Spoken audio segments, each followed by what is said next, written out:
What's going on, guys? It's a great day to be a Bulldog. This is your host, Max, the boss, speaking. My name is Jeffrey Jacome. And my name is Michael Ragonesi. And we are the Positive Podcast. Today we are joined by some very special guests. So our first guest on the podcast today is Rachel Gora. Rachel, could you please introduce yourself and tell us a little bit about yourself? Hey, my name is Rachel. I'm a junior at Gardner-Webb. I'm a psychology major. I'm from Columbia, South Carolina. And so I've learned a lot my time at Gardner-Webb just about different things related to psychology. So I'm excited to be here and talk about some things with these guys.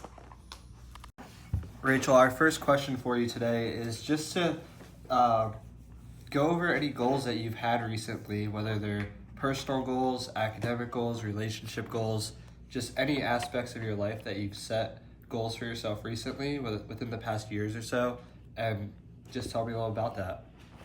Okay, so some of my, medium term, maybe short term goals are going to be just to graduate. I'm trying to keep some of my grades up and stuff, being that I'm supposed to graduate in December. I'm just trying to make sure I get all those classes done. In order to reach that goal, I'm doing a lot of different things, whether it's studying, preparing for assignments and tests, turning things in on time. Another goal in my personal life that I've been working towards is just to become a better girlfriend. Me and my boyfriend are progressing towards getting engaged. And so just kind of preparing our hearts and our minds for the next stage of life, being engaged, committing to one another through marriage. And so we're really working on being the best boyfriend and girlfriend we can be before we kind of upgrade to fiance. That's awesome. Are there any goals or any areas in your life where you typically tend to set more goals in than others? That's a good question. I feel like I see myself a lot in my academic life setting goals, because if I don't, then I'll get disorganized, not complete things. My grades will kind of start to mess up. But I also see it a lot in my work life. At school, not so much in my work jobs, but over the summer with my internship at my church, I definitely have to set goals there to make sure things get done, especially because it's really a spot for big ideas. We throw a lot of events and things like that. So being that it's more of a big picture ministry type job, I definitely have to set more goals for myself to make sure everything gets done and gets done well. And as far as those academic goals go, typically we kind of, whether that's getting an A in a class or passing an exam, we kind of just don't soak in the feeling of achieving that goal. We kind of are always progressing to the next goal and thinking about what we can set for ourselves or how we can improve. When you do accomplish these goals, do you tend to do that, or do you tend to reflect on them and feel good about them, or feel anything really?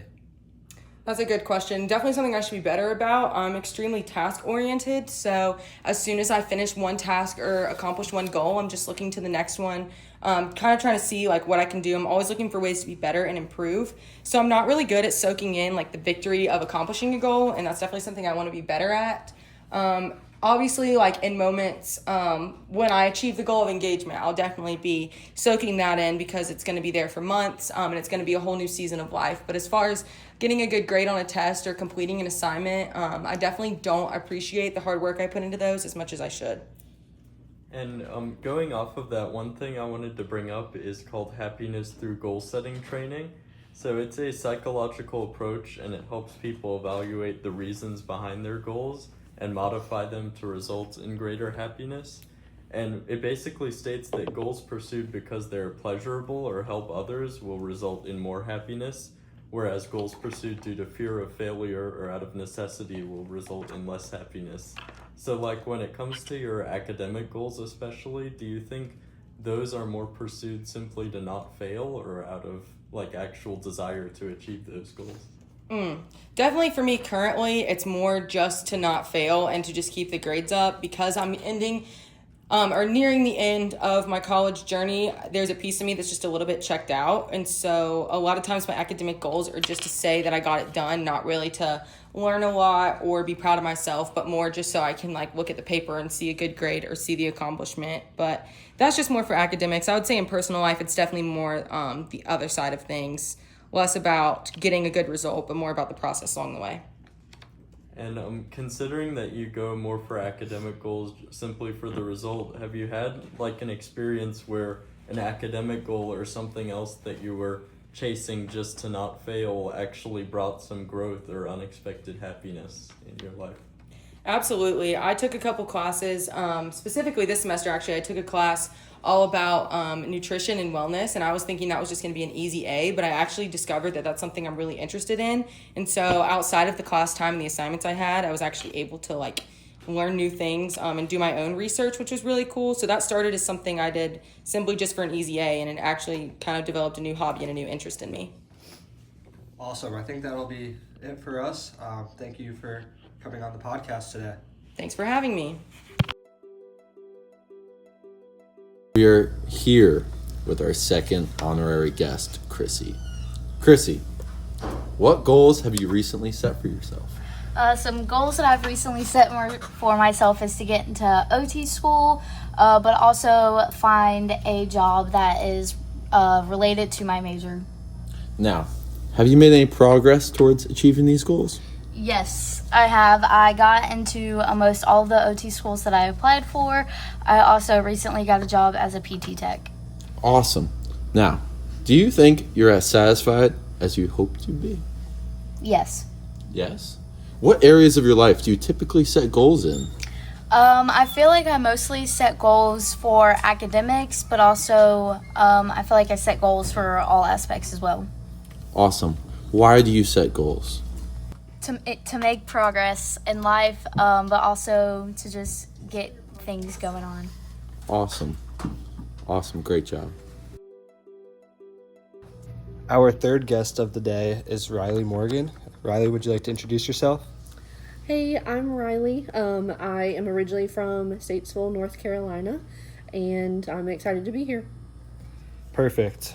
My first question for you today is, what are some long-term goals that you have set for yourself in the past and have achieved?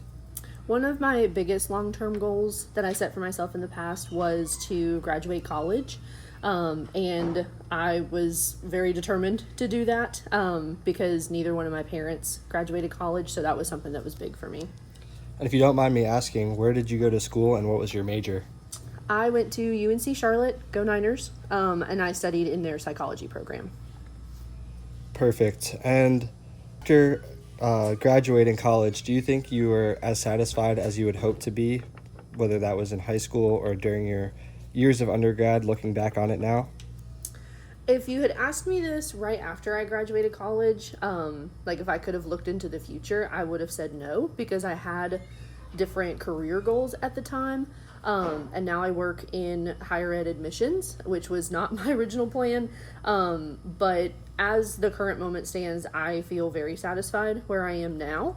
But this is not certainly where I had hoped to be at the start. And do you have any goals that you're currently working towards, whether those are short-term or long-term? One of my big long-term goals right now is to pay off my student loans. We're still in the process of that. But I would say that's the biggest long-term goal. And then hopefully one day to buy and own my own house. Well, thank you for your time today. Thank you. All right, Michael. As a fellow co-host, you have a lot of knowledge within the goal setting that we've kind of talked about and studied. So I'm going to ask you, what goals have you set for yourself within this past year, whether they're personal or academic, different job type of goals, anything that you have that you've been working towards? Just tell me a little about that. Well, this is my first year at Gardner-Webb, so first and foremost, one of the goals I set for myself was just to succeed and do well academically. And also, I've generally been a more introverted person, so I've been trying to get out of my comfort zone a little bit and do things that I wouldn't normally do and take part in different activities. And then in terms of more recent goals, I would say I have a lot of big essays and assignments I'm working on. As a history major, there's a lot of long pieces of writing that we need to do, so just in terms of goals, trying to stay motivated and get some work done towards those. Those have been some of my more recent goals.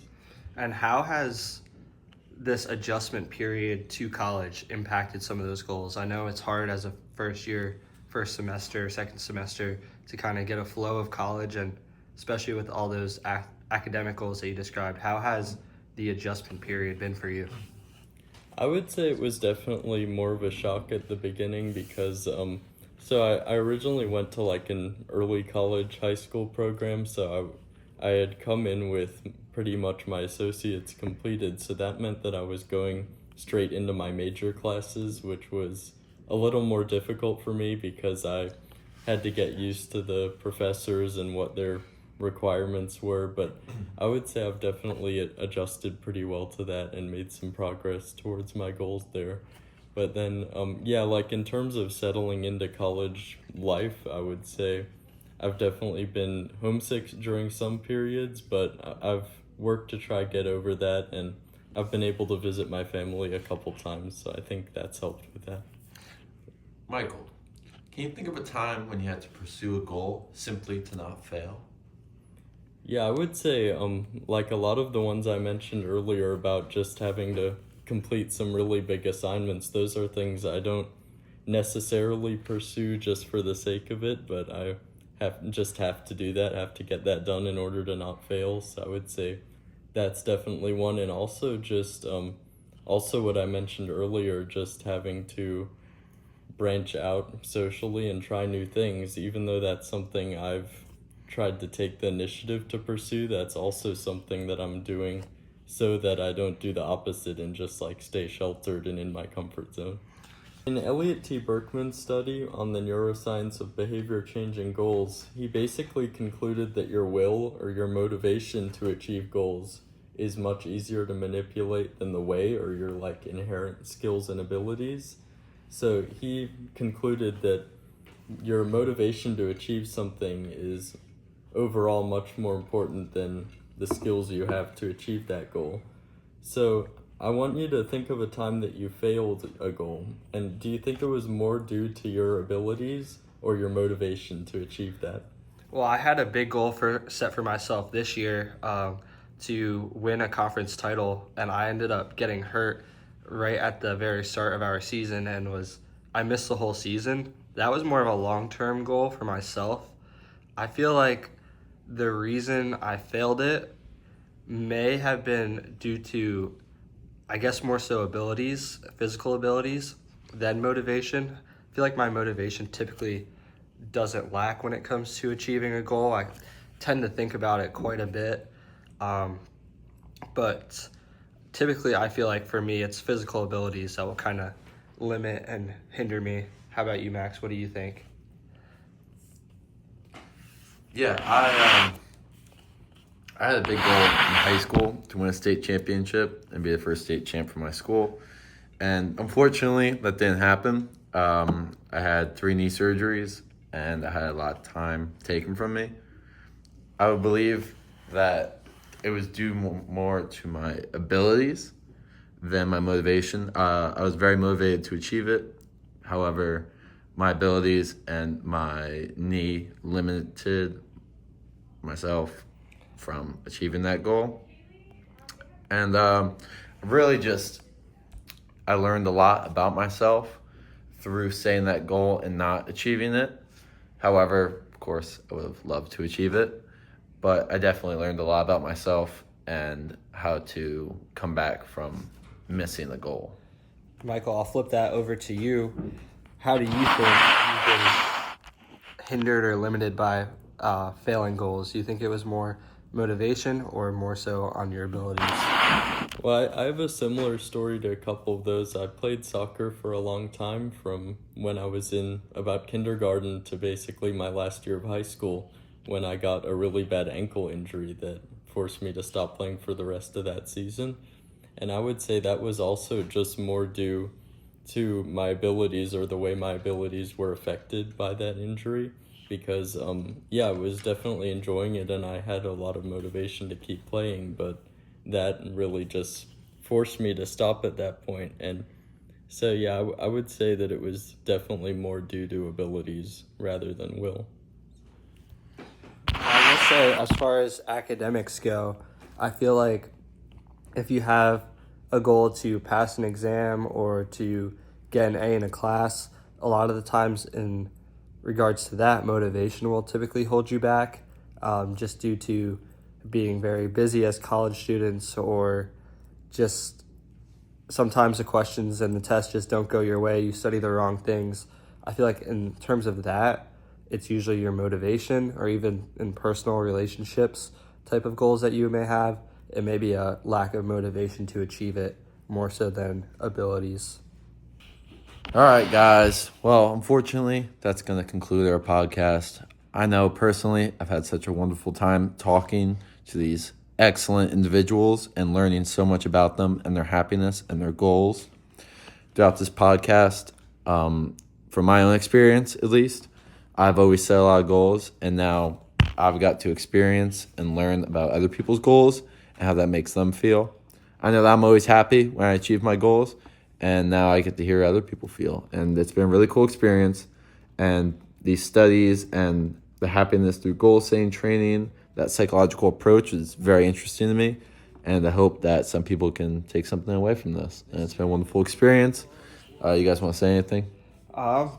Continue to set goals, continue to work to achieve those goals, and good things will happen. And I've enjoyed filming this episode of our podcast. Stay tuned for what's to come. I've also really enjoyed this podcast, and I think it's really interesting seeing how people tend to attribute like their personal successes more to like motivational factors, whereas as we talked about, like a lot of failures get attributed to skills or abilities or like hindrances to those abilities. So yeah, I would say there are a lot of valuable takeaways, and thank you for listening to our podcast.